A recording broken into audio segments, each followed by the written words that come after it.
그렇기 때문에 지금 여러분이 그 남자에게 느끼는 감정이 불안이라면 그 남자가 여러분을 안 좋아하고 있을 가능성이 거의 100%라고 보셔야 된다는 겁니다.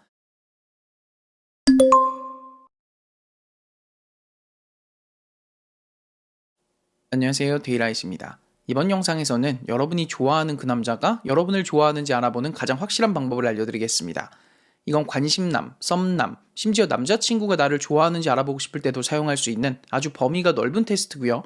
정확성이 세상 그 어떤 방법보다 높기 때문에 남자가 나를 좋아하는지 확인할 때 1순위로 해보셔야 되는 테스트입니다. 자, 그 테스트가 도대체 뭐냐? 바로 나의 직감에 귀를 기울이는 것입니다. 뭐 그런 뻔한 소리를 하고 앉았냐고요? 여러분, 뻔한 소리 중에 진리가 많아요. 살 빼려면 먹는 걸 줄이고 활동량을 늘려라. 이거 진짜 뻔한 소리죠. 근데 틀린 말인가요? 아니요, 100% 정확한 말입니다. 이것과 같이 직감을 믿으라는 말은 뻔하지만 진리 그 자체예요. 저는 지금까지 살아오면서 여자를 만날 때 항상 이 테스트를 돌렸고 지금까지 100% 맞았어요. 그러니까 내 직감이 이 여자는 나를 좋아한다 라고 했던 경우는 100% 여자분이 저를 좋아하고 있었고요. 내 직감이 이 여자는 나를 안 좋아하는 것 같다 라고 했던 경우는 100%그 여자분이 저를 안 좋아하고 있었습니다. 심지어 그 여자분들이 나를 좋아한다고 입으로 말을 하는 와중에도 직감은 아니라는 사인을 보냈고 나중에 정말 아니었던 걸로 밝혀진 적도 꽤 있었습니다. 이처럼 직감은 상대의 수백 번의 진심 고백, 달콤한 멘트보다 훨씬 신뢰할 만한 그 어떤 것입니다. 제가 과거 영상에서도 말씀드린 적이 있는데 남녀 관계에 있어서만큼은 우리 직감이 그 어떤 전문가의 조언보다 신뢰할 만합니다. 투자나 사업은 그렇지가 않아요. 그러니까 내가 여기에 투자하면 성공할 것 같아. 이 사업을 하면 성공할 것 같아. 이런 직감이 들어서 시작을 해도 실패하는 경우가 많죠. 왜일까요? 투자나 사업은 관계 맺음이 일방적이기 때문이죠. 그러니까 내가 그 투자처와 사업 아이템을 일방적으로 신뢰하는 거지 그 투자처와 사업 아이템이 나한테 어떤 말과 행동을 하거나 느낌을 전달해 주지는 않잖아요. 하지만 남녀 관계는 관계 맺음이 양방향입니다. 즉 내가 상대에게 하는 말, 행동, 그리고 무의식적으로 전달하는 어떤 느낌이 있듯이 상대 또한 나에게 어떤 말과 행동을 하고 무의식적인 느낌들을 보내온다는 거죠. 바로 여기서 우리의 직감이 발동되는 거예요. 그러니까 우리의 뇌는 상대가 보내오는 다양한 신호들을 분석해서 무관심의 증거들이 파악되면 우리 몸에 불안감을 조성해버려요. 그래서 상대가 나에게 입으로는 달콤한 말, 신뢰를 주는 듯한 말을 하는 와중에도 우리의 감정은 계속 불안한 거예요. 그렇기 때문에 지금 여러분이 그 남자에게 느끼는 감정이 불안이라면 그 남자가 여러분을 안 좋아하고 있을 가능성이 거의 100%라고 보셔야 된다는 겁니다. 만약 여러분이 아직 그 남자랑 사귀지 않은 상태인데 저런 불안감을 느끼고 계신다면 그건 남자가 여러분과 잘해볼 마음을 전혀 갖고 있지 않다는 뜻이고요. 만약 연애 초반에 남자가 저런 감정을 주고 있다면 남자는 외로움 또는 성욕에 잠깐 눈이 멀어서 섣부르게 여러분과의 연애를 결정해놓고 현재 후회하는 중이라고 보시면 되고요. 남자랑 연애한 지 좀 오래됐는데 최근 들어서 이런 불안감이 갑자기 크게 느껴지시는 거라면 그건 여러분을 향한 남자의 마음이 최근 들어 확실하게 식었다고 봐야 된다는 겁니다. 다시 말씀드릴게요. 남녀 관계에 있어서 인간의 직감은 그 어떤 것보다 정확합니다. 그럼 분명히 여기서 이렇게 말하고 싶으신 분이 있을 거예요. 근데 그런 불안감을 느끼고 있긴 한데 그 남자는 제가 만나자고 하면 순순히 나오는데요. 그 남자가 저랑 연애 시작하게 돼서 좋다고 매일 말해주는데요. 제 남친은 저랑 결혼까지 생각한다는데요. 제가 서두에 뭐라고 말씀드렸죠? 남자의 말은 아무 의미가 없다고 말씀드렸습니다. 남자가 입으로는 긍정을 말하고 있는데 여러분이 남자에게 느끼는 감정이 부정이라면 그건 남자가 속으로는 다른 마음을 품고 있다는 강력한 증거예요. 우리의 귀는 남자의 그 달콤한 말 자체를 듣지만 우리의 무의식이 그 말의 진실 여부를 철저하게 검증했기 때문에 여러분은 그 말을 듣고도 여전히 불안하신 겁니다. 만약 남자의 그 말이 100% 진심이었다면 여러분은 지금 이 영상을 클릭하지도 않으셨을 거예요. 왜? 여러분의 무의식이 그 말을 진실로 판명하면 여러분에겐 불안감이 아닌 안정감이 찾아왔을 게 분명하고 마음이 안정적인 사람은 절대 남자의 마음을 확인하려고 이런 영상을 찾아보지 않기 때문이죠. 그러니까 자꾸 행복회로 돌리지 마시고 여러분의 무의식이 보내는 사인을 전적으로 믿어주셔야 됩니다. 안 그러면 나중에 거의 100%의 확률로 더 큰 실망, 더 큰 슬픔, 더 큰 상처에 빠지게 될 거예요. 자, 그렇다면 도대체 왜 여러분은 그 남자를 좋아하는데 그 남자는 여러분에게 이런 불안감만 주고 있는 걸까요? 여러분이 뭔가 실수를 해서? 그럴 수도 있습니다. 여러분이 남자에게 밀당을 시도한 경우에는 남자가 갑자기 이렇게 변할 수도 있어요. 이미 남자와 사귀고 있는 경우에는 남자가 싫어하는 행동을 여러분이 계속 반복하면 남자가 그렇게 나올 수도 있고요. 근데요, 그보다 훨씬 높은 확률로 이런 일은 남자가 여러분의 가치를 낮게 보고 있기 때문에 발생한 겁니다. 여러분, 이 연애 시장은요, 철저하게 가치의 논리로 돌아가요. 즉, 상대가 나보다 가치가 낮아 보이면 뭘 해도 안 끌리도록 설계되어 있다고요. 밀당을 안 해서 망한 거라고요? 말도 안 되는 소리.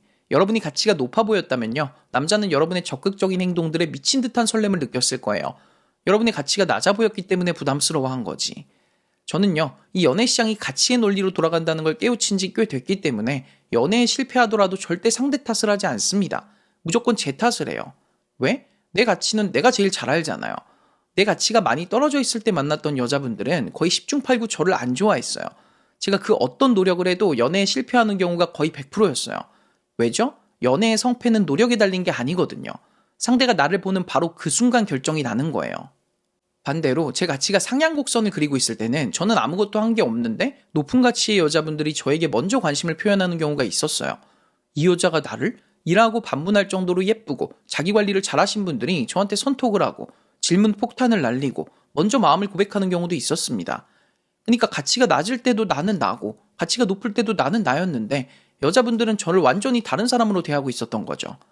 저는 이런 일들을 무지하게 많이 겪어봤기 때문에 여자분들이 저를 안 좋아한다는 증거를 발견하고 심지어 저를 떠난다고 해도 절대 그분들을 비난하거나 탓을 하지 않았습니다. 비난을 듣고 탓을 받아야 될 건 가치가 낮아 보인 저 자신이었으니까요. 오해는 하지 마세요. 저는 지금 스스로를 비난하고 탓하는 게 자존감 형성에 도움이 되는지 안 되는지를 말하고자 하는 게 아니에요. 저는 이 가치의 논리로 돌아가는 연애 시장에서 내가 원하는 수준의 이성과 행복한 연애를 하고 싶다면 이런 경우에는 상대를 탓하고 비난하는 것보다 나 자신을 탓하고 비난하는 게 훨씬 더 큰 도움이 된다는 말씀을 드리고 싶은 거예요. 제가 보니까 많은 여자분들이 자신의 실제 가치를 높이려고 노력하는 대신 남자한테 자꾸 말로 자기 가치를 증명하려고 하시더라고요. 나는 몇 명을 사귀어봤고 지금 나한테 대시하는 남자가 몇 명이고 번호는 몇 번 따여봤고 인스타 팔로워는 몇 명이고 이건요 아무 의미가 없습니다. 여러분, 남자는 여러분의 가치를 보고 여러분의 가치를 평가하지 여러분이 어떤 말을 했다고 해서 여러분의 가치를 높게 보지 않습니다. 남자들도 마찬가지예요. 연애 시장에서 자신의 가치를 높이려는 노력은 안 하고 사회에서나 먹힐 법한 것들로 여자들의 환심을 사려고 하는 분들이 있어요. 뭐 좀 직업이 좋거나 좋은 회사에 다니는 남자라면 막 길거리에서 괜찮은 여자가 보이면 다가가서 자기 명함 건네면서 언제든지 필요하면 연락 달라고 한다든지 자기가 이렇게 돈이 많은 남자라는 걸 어떻게든 보여주려고 한다든지 예전에 개그맨 김재동 씨가 걸그룹 SES 출신 유진 씨한테 같이 등산을 가자고 하더니 산 정상에서 통장 대여섯 개를 꺼내 보여주면서 자기 가치를 어필하려고 했던 사건은 이미 유명하죠. 그러니까 가치는 가치로 증명될 뿐이지 말, 학력, 스펙, 자산으로 증명되는 게 절대 아닙니다. 여러분, 연애 시장에서 사용할 수 있는 유일한 무기는 여러분의 가치예요. 그래서 이 연애 시장에서는 절대 남자 믿으면 안 됩니다. 여러분의 가치를 믿으셔야 돼요. 남자는 여러분의 가치에 따라서 여러분을 떠날 수도 있고 여러분의 곁에 평생 머물 수도 있는 존재예요. 말로는 뭐 우린 영원할 거야, 난 너뿐이야 하지만 여러분의 가치가 떨어지면 얄짤 없어요. 그래서 절대 남자 믿으면 안 돼요. 여자도 마찬가지고요. 제가 많이 경험해 봤잖아요. 여자분들 짤 없어요. 같이 나자 보이면 눈길도 안 줍니다. 그리고 본인이 원하는 수준의 남자랑 연애 시작하면 다 끝난 것 같죠? 남자가 카톡에 D+1 해주면 이제 그 남자가 나만 바라볼 것 같죠? 천만의 말씀. 여러분의 가치가 낮아 보이는 순간 D+1 같은 건 아무 의미 없습니다. 딴 여자들한테 엄마가 키우는 고양이가 새끼 낳은 날이라고 변명하면 어떡할 건데요. 그러니까 적어도 사랑의 서약을 하는 결혼식까지는 여러분의 가치를 계속 유지하셔야 된다는 거예요. 여기서 어떤 분은 뭘 자꾸 가치 거리냐, 인류에 떨어진다 라고 저를 비난하실 수도 있겠지만 이게 현실이고 인간은 이기적인 존재입니다. 그래서 내가 좋아하는 남자가 나를 안 좋아하는 일이 계속 반복되고 있다면 여러분의 가치를 손보셔야 돼요. 그게 가장 빠르고 가장 효과적인 솔루션입니다. 자, 그렇게 하고 싶은데 방법을 잘 모르시는 분들, 그리고 연애 시장에서 하루빨리 가치 높은 여자로 인식되고 싶으신 분들은 저희 프리미엄 강의 가치에 대하여를 수강해보세요. 내년 1월 1일부터 강의 내용이 살짝 개편되면서 수강료가 인상되니까요. 평소에 한번 들어야겠다라고 생각하셨던 분들은 올해 안으로만 신청해 주시면 현재 가격으로 수강이 가능하십니다. 또 저와의 상담을 원하시는 분들을 위한 카운슬링 프로그램도 준비되어 있으니까요. 강의와 상담을 신청하고 싶으신 분들은 영상 더보기란 또는 고정 댓글을 참고해 주시길 바라겠습니다. 지금까지 가치 컨설턴트 데이라이시였습니다.